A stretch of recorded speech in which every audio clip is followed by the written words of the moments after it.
Good. Okay, so everybody go around. I'm Maria. I'm Dre. I'm Jennifer. Zach. Jameson. Allie. Ian. And thank you all for being here and let me talk to you today for hopefully not too long. Today we'll be discussing the benefits and potential risks of medical marijuana. We will be talking about the interplay between science and stigma and how that can provide the world with more opportunities in this case. So today we will start with talking about Canada. Medical marijuana has been legal since 2001. They're a little ahead of us. So according to the Drug and Alcohol Review, Canadians actually put more stigma on certain groups. These include females, people seeking relief from psychological issues, and also working professionals. Less stigmatized groups include men, people seeking relief from physical issues, and college students. So some of the stigma, according to the Canadian Medical Journal, is related to people believing in a dependence, and this could be due either to the M1 receptors and or the dopamine receptors. So M1 receptors are related to learning and memory, while dopamine receptors are related to motivation, motor functions, and cognition or thinking. Both may be influenced by marijuana, but there really is not enough information and empirical research to know for sure. And even the medical journal admits that there's not enough information, as does the American Journal of Alcohol and Drug Abuse. So they say that people with legal medical marijuana states may have more people being dependent on it, but again, they don't know for sure. And so they're saying that some people may be seeking out these prescriptions to serve any dependencies that they may have.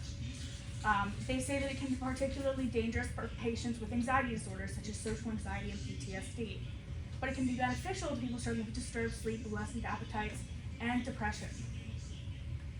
So the same source claims that in 2013, about 37.8% of their sample met the criteria for cannabis use disorder. But even though the American Journal of Alcohol and Drug Abuse agrees that more research is needed to illustrate these claims. So with all that scientific debate in mind, let's take a look at the social implications of legalizing medical marijuana, and particularly as it pertains to Mexican drug organizations.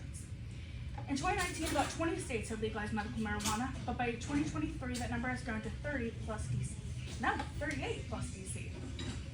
And so prior to the new medical marijuana laws, many drug trafficking organizations in Mexico spent money and violence bringing the drugs over here.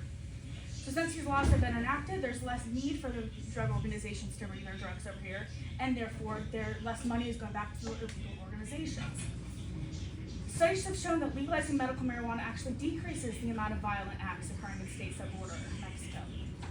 And the difference between counties that have legalized marijuana is actually greater between the average amount of violent acts and the average amount of violent acts when legal medical weed is there is increased the closer it gets to the border. And so the farther inland you go, the more violence there is. And then in states that border Mexico, medical marijuana laws have actually decreased homicides by an average of 40.6% according to the Economic Journal. Other violent acts such as robberies and aggravated assaults have also decreased. So medical marijuana provides many benefits both to individuals and society as a whole. While it is possible that there may be some issues with potential dependencies, or some groups may not understand those dependencies, but there is not enough empirical evidence to prove that claim. And there was much more evidence to support that legalization is helpful. And I hope that the trend towards legalization will continue. Thank you. Show the audience one more time. Let's get Blaze.